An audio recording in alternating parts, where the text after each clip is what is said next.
how do you really stop them? Right. Quentin Johnson, I think it's tough. Maybe he needs a change of scenery.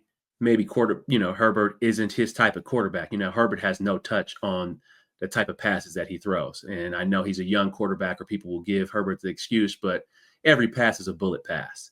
And that's because I don't think he knows always where he's going. I mean, you could be running a slant and he's going to throw it as hard as he can. So, I think it's more of a question of is Herbert really the guy?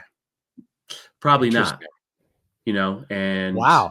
Everybody just always wants to give Herbert the credit because he is that prototypical quarterback, 6'5", rocket arm, but in the biggest moments, he's pretty much non-existent. So we've seen that the last couple of years.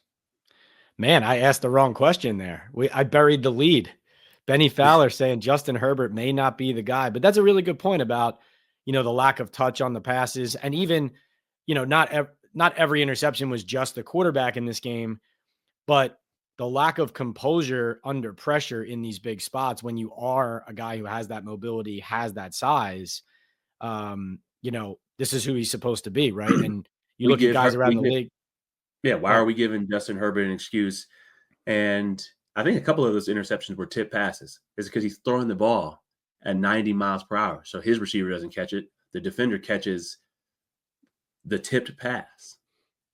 Throw the ball with some touch. CJ Stroud is a perfect example of a quarterback with touch. I'm going to step up in the pocket and I'm going to deliver a ball where the receiver can catch and run. Joe Burrow, really good at that. Throws a ball where you can catch and run with it.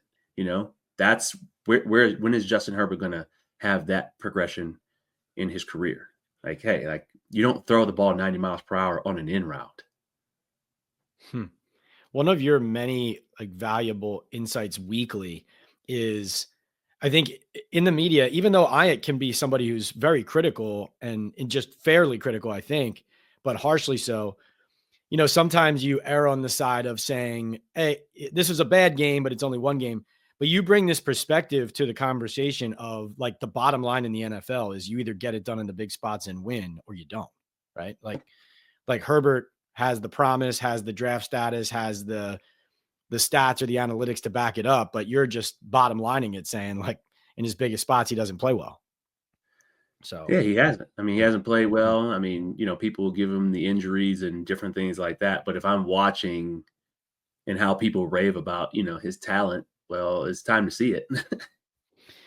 Oh, very interesting and hard to argue with that.